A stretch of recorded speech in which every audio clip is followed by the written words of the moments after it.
الحمدللہ والصلاة والسلام علی رسول اللہ وعلی آلہ وصحبہ اجمعین۔ الرحمن علم القرآن خلق الانسان، اس نے انسان کو بنایا۔ یہ سورۃ الرحمن کی تیسری آیت ہے۔ اس کے بارے میں پہلی بات تو میں آپ کو دوبارہ یاد کرا دوں، الرحمن خلق الانسان، بہت محبت کرنے والے، رحمت کرنے والے، شفقت کرنے والے، تمہیں کچھ اندازہ بھی نہیں کیا کیا کر رہا ہے تمہارے لیے، اس طرح کی محبت کرنے والے جس نے کبھی تمہارے لفظ سے شکر نہ ہی سنا ہو، اس نے انسان کو بنایا۔ اب ان چیزوں کو ملا کر دیکھیں تو بات سمجھ میں آتی ہے۔ مفتی محمد شفیع نے اپنی تفسیر میں بڑی خوبصورت بات کی تھی، اس کا خلاصہ کچھ یوں ہے کہ جب آپ کوئی گاڑی بناتے ہیں یا کوئی گھڑی بناتے ہیں یا گھر بناتے ہیں، پہلے اس کا بلو پرنٹ ہوتا ہے، یا کوئی ڈیوائس فون بناتے ہیں، اس کی انسٹرکشن مینول ہوتی ہے کہ اس کا صحیح استعمال ایسے ہے، اس کو پانی سے دور رکھو، اس کو سن لائٹ سے دور رکھو، اس کو ایکسٹریم ٹیمپریچر سے دور رکھو، ایکسٹرا اس طرح کی انسٹرکشنز ہوتی ہے نا، کہ یہ اس آلے کا ایک خاص مقصد ہے، اس کو اس مقصد کے لیے استعمال کرو گے تو اس کا فائدہ نکلے گا۔ تو اس طرح سمجھنے اللہ تعالیٰ نے ایک عظیم مخلوق بنائی ہے انسان، اور اس کی ایک انسٹرکشن مینول بھی ہے، وہ کیا ہے؟ قرآن۔ اور تعالیٰ نے یہاں ترتیب زمانے کی نہیں رکھی، یہاں ترتیب رکھی ہے اہمیت کی۔ اصل اگر مقصد نہ ہو تو پھر اس مخلوق کا فائدہ کوئی نہیں۔ تو پہلی بات کی ہے کہ اس نے قرآن سکھایا، اور پھر کہا کہ اس نے انسان کو خلق کیا۔ امام راضی تو اتنے آگے گئے ہیں، کہتے ہیں کہ اصل میں یوں معلوم ہوتا ہے کہ انسان کو جب بنایا گیا تھا نا، تو اس کا جو نقطہ عروج تھا کہ اللہ تعالیٰ اس پر کیا سب سے عظیم رحمت کرے گا، وہ کیا ہوگی کہ ایک دن آئے گا کہ وہ اس کو قرآن سکھائے گا۔ اور پھر اللہ تعالیٰ اس طرح بات کر رہے ہیں کہ اس کو قرآن سکھانا اس کے اپنے وجود سے اعلیٰ رحمت ہے۔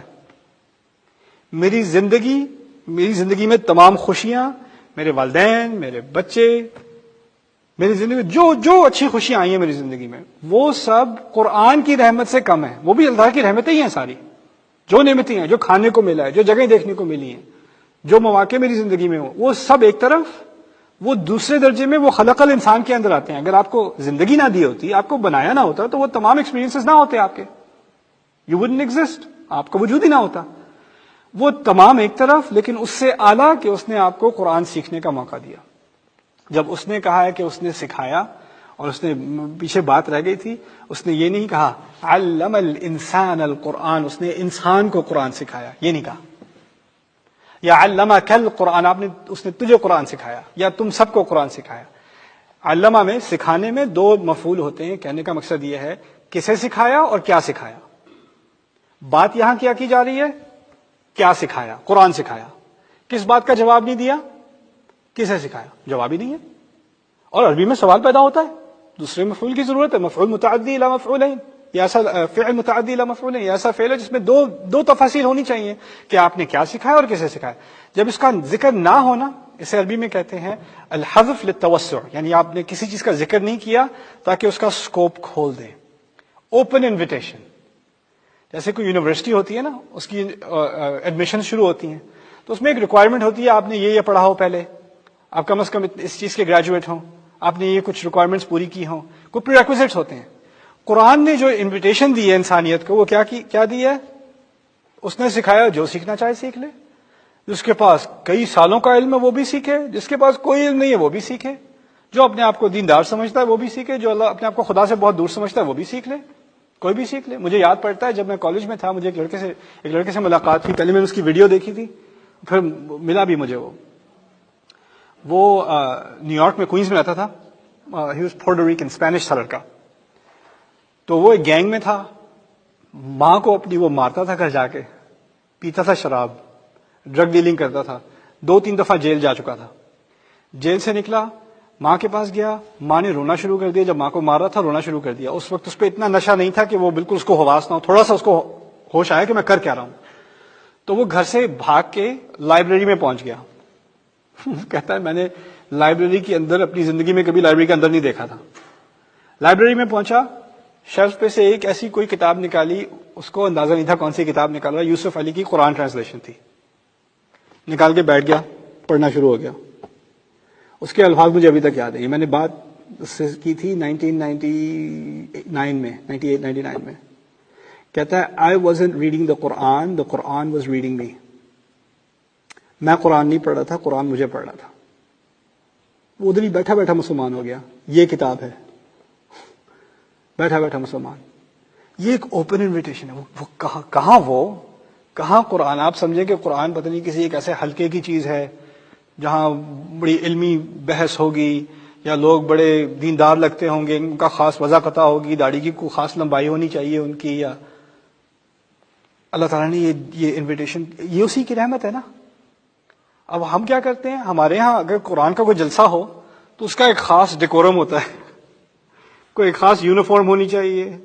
اگر خواتین کا جلسہ ہے، کوئی ایک اور آ جاتی ہے، کوئی ینگ لڑکی آ جاتی ہے، کوئی آ جاتا ہے، اس کا پردہ نہیں ہے، اس نے حجاب نہیں لیا ہوا، سارے اس کو قرآن پڑھو گے تم، شرم نہیں، تم قرآن پڑھو گی؟ اور لوگ گھور گھور کے دیکھ رہے ہیں. اللہ تعالیٰ نے انویٹیشن کھولی ہوئی ہے، ہم نے نہیں کھولی. یہ ہے اللہ تعالیٰ کی رحمت یہاں علم القرآن میں. پھر اس کے بعد جب یہاں خلق الانسان کی بات کی جا رہی ہے، پھر پتہ چل رہا ہے کہ اللہ تعالیٰ نے تمام انسانوں کو ایک کھلی محبت کے ساتھ یہ دعوت دی ہے کہ وہ قرآن سیکھیں. اگر اس نے اپنے آپ کو پڑھانے کا رول دیا ہے، استاد کا رول دیا، معلم کا رول دیا، علامہ سے معلم، تو پھر ہم بنے متعلم، ہم بنے طالب علم. پھر یہاں پر اگلی بات انسان کے بارے میں سمجھ لیں. انسان عربی میں دو اس کے اصل ہیں. کہا جاتا ہے کہ اس کا ایک اصل ہے نسیان. نسیان کے معنی ہے بھولنے والا. انسان ایسی مخلوق جو بار بار چیز بھول جاتی ہے. نماز ہمارے ہاں کتنی دفعہ ہے؟ 5 دفعہ ہے. نماز کی ہر رکعت میں آپ پڑھتے ہیں کون سی سورت؟ فاتحہ. بار بار کیوں پڑھنے؟ پتہ تو ہے. اگر پتہ ہے تو پھر بار بار انسان کو کیا ہے، دو طرح کے ہمارے ضمیر کے اندر، ہماری کانشیسنس کے اندر دو حقیقتیں ہیں. ایک تو علم ہے. آپ کو میں رات کے دوران بھی کبھی اٹھا کے پوچھ لوں 2+2 آپ کہہ دیں گے 4. علم ہے آپ کے پاس، دن میں ہو رات میں ہو، علم پرماننٹ بیٹھا ہوا یہاں پر. لیکن کچھ ہوتا ہے انسان کے شعور کی بات، یعنی دماغ کے کہیں پیچھے کسی سٹوریج میں تو پڑی ہوئی ہے بات، لیکن آپ اس کے بارے میں ابھی سوچ نہیں رہے، ابھی آپ کو اس کا احساس نہیں ہے. ٹھیک ہے نا؟ اور کبھی کبھار جو بات آپ کو پہلے پتہ بھی ہو، وہ آپ دوبارہ سے سنیں تو آپ کا احساس بدل جاتا ہے. جیسے موسیٰ علیہ السلام کو بڑا غصہ آیا ہوا تھا. ایک دفعہ ان کو بہت غصہ آیا ہارون علیہ السلام پر، کیونکہ وہ جب چلے گئے تھے تو ان کے پیچھے ان کو لیڈر چھوڑا تھا، اور ان کی غیر موجودگی میں لوگوں نے وہ بچھڑے کی عبادت شروع کر دی. وہ واپس آئے تو بہت، یہ کیا تم نے؟ تو انہوں نے ان کو سر سے ولحیتہ، داڑھی سے پکڑ لیا. کیا تم نے یہ؟ تو وہ بیچارے بھائی جو ان کے پکڑے گئے، ان کے الفاظ جو نکلے ہیں قرآن میں ریکارڈ ہیں، یبنا ام، ماں کے بیٹے. اب ان کو پتا ہے وہ ماں کے بیٹے ہیں، یہ کوئی نیا علم تو نہیں ہے، لیکن اس وقت جب کہا نا کہ ماں کا لحاظ کر لو، میں بھی اسی ماں کا بیٹا ہوں، اس وقت شعور میں بات آ گئی، چھوڑ دیا. یعنی انسان کو یاد دہانی کی ضرورت پڑتی ہے. کوئی لڑکا ہے، اس کا کل امتحان ہے، آج ویڈیو گیم میں بیٹھا کھیل رہا ہے. دوست نے کال کی، پڑھائی کی، یار آئی نو. اگر آئی نو واقعی ہوتا تو گیم میں تھوڑی کھیل رہا ہوتا. اس کو کہا گیا نا جب، اور اس کو اس بات کا پہلے ہی علم تھا، اس کو اس یاد دہانی کا فائدہ ہوا. انسان کی اصل میں ایک نیچر ہی ایسی ہے کہ وہ اہمیت والی باتیں اگنور کرتا ہے، بھول جاتا ہے. یہ ہے انسان. دوسرا انسان نکلا ہے انس سے. انس کا لفظ اردو میں بھی استعمال ہوتا ہے، عربی میں انس ہے متضاد وحش کے، یعنی جانوروں میں کوئی رحمت نہیں ہوتی، وہ چیر پھاڑ کر دیتے ہیں. انسان اگر کسی پیاسی بلی کو دیکھ رہا ہو، کتے کو دیکھ رہا ہو، اس کو کچھ پلا بھی دے گا. اس میں ایک رحمت کا عنصر ہے، اس میں ایک کوالٹی ہے کہ وہ دوسروں کی طرف رحمت کرتا ہے، اس کو ترس آتا ہے. یہ انس ہے. اس سے دو باتیں نکلی جاتی ہیں عربی میں کہ انسان میں ایک تو اس کو دوسروں سے محبت کرنا، انس کرنا، اس میں کیپیسٹی ہے، اور دوسرا اس میں ایک ضرورت بھی ہے کہ اس سے محبت کی جائے. ماں چاہتی ہے کہ بچہ اس سے محبت کرے، بچہ چاہتا ہے ماں اس سے محبت کرے، بیوی چاہتی ہے شوہر محبت کرے، شوہر چاہتا ہے بیوی محبت کرے. انسان کو ایک محسوسی احساس ہوتا ہے کہ مجھے محبت کی ضرورت ہے، مجھے کسی اور کی محبت کی ضرورت ہے. ان دو چیزوں کو سامنے رکھ کر اگر آپ اس بات کی طرف لوٹیں کہ اللہ تعالیٰ نے قرآن سکھایا ہے، الا یعلم من خلق، اس سے کیا معلوم نہیں اس نے کیا بنایا ہے، کسے بنایا ہے؟ اس نے ایسی مخلوق کو بنایا ہے جس کو بار بار یاد دہانی کی ضرورت پڑتی ہے، تو اس کو ایسی کتاب سکھائی جس میں بار بار یاد کرائی جائے گی، اور بات ایسی کی جائے گی کہ اس کا وہ فائدہ خود اٹھا سکے اور کسی اور کو بھی سکھا سکے. کبھی سوچا ہے اللہ تعالیٰ خود ہی بول رہے ہیں نا قرآن میں، تو یہ کیوں کہا واللہ غفور الرحیم؟ اللہ غفور ہے، اللہ رحیم ہے. وہ تو یہ بھی کہہ سکتے تھے انا غفور الرحیم، وہی تو بات کر رہے ہیں. تو وہ تیسرے درجے میں، تھرڈ ڈگری میں، تھرڈ پرسن میں کیوں بات کر رہے ہیں غائب کے صیغے میں؟ اللہ غفور رحیم ہے. اللہ اگر خود بات کر رہے ہیں تو اپنے بارے میں، جیسے میں کہتا ہوں میں طالب علم ہوں، میں نعمان ہوں، اللہ تعالیٰ کو بھی ہمیشہ کہنا چاہیے میں غفور ہوں، میں رحیم ہوں، میرے نام سے شروع. ہم یہ تھوڑی کہتے ہیں میرے نام سے شروع، ہم کیا کہتے ہیں؟ اللہ کے نام سے شروع. کیوں؟ کیونکہ اللہ تعالیٰ کو پتا تھا کہ یہ الفاظ تم نے اور میں نے دہرانے ہیں، اور جب میں دہراؤں گا تو کسی اور کا فائدہ ہونا چاہیے، میرا اپنا فائدہ، کسی اور کا فائدہ. اللہ تعالیٰ نے الفاظ کا جو اختیار کیا ہے نا قرآن میں، وہ میری یاد دہانی کے لیے اور آپ کی یاد دہانی کے لیے. آپ خود اندازہ کریں گے قرآن میں کہا ہوتا میرے نام سے شروع کرتا ہوں، کس کی یاد دہانی ہوتی؟ سمجھ میں آ رہی ہے بات؟ تو یہ یاد دہانی کے لیے آسان بنایا گیا. یہ الفاظ استعمال کیے جو اگر آپ بعد میں دہرائیں گے تو آپ کا بھی فائدہ ہوگا، کسی سننے والے کا بھی فائدہ ہوگا. دوسری بات کہی تھی کہ انسان کو محبت کی ضرورت ہے، اور وہ محبت کا جذبہ ہے اس میں کسی اور سے محبت کرے. قرآن کے اصل مقاصد میں کیا ہے کہ انسان کی جو ضرورت ہے نا کہ اس سے محبت کی جائے، اس کو اللہ تعالیٰ کی محبت ملے گی. اور محبت کا انسانیت میں کسی اور مخلوق میں ہو نہ ہو، انسان کو محبت ملتی ہے الفاظ کے ذریعے.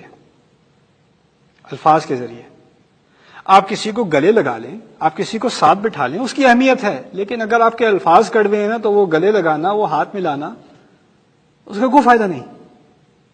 الفاظ ہی اصل ہیں. الفاظ کے ذریعے انسان کی تمام فیلنگز آتی ہیں، تمام اس کی ایموشنز کنٹرول ہوتی ہیں یا آپے سے باہر ہو جاتی ہیں. عربی میں کہا جاتا ہے کہ کبھی کبھار الفاظ تو ایسے ہوتے ہیں کہ پٹائی سے زیادہ تکلیف الفاظ کی ہوتی ہے. تو یہ میں اس لیے کہہ رہا ہوں کہ اللہ تعالیٰ نے وہ الفاظ استعمال کیے ہیں قرآن میں، اگر غور کرے انسان تو اس کو پتہ چلے اللہ تعالیٰ کو اس سے کتنی محبت ہے. اس کے اندر جو محبت کی ضرورت ہے نا وہ پوری ہوتی رہے گی اللہ تعالیٰ کے الفاظ کے ذریعے. یہ قرآن آپ پر واجب کرنے کے لیے، ذمہ داریاں ڈالنے کے لیے، ڈرانے کے لیے نہیں اتارا گیا، آپ سے اللہ تعالیٰ کی محبت کا اظہار کرنے کے لیے دیا گیا ہے. آپ کو یاد دہانی کرانے کے لیے کہ وہ آپ سے کتنی محبت کرتا ہے.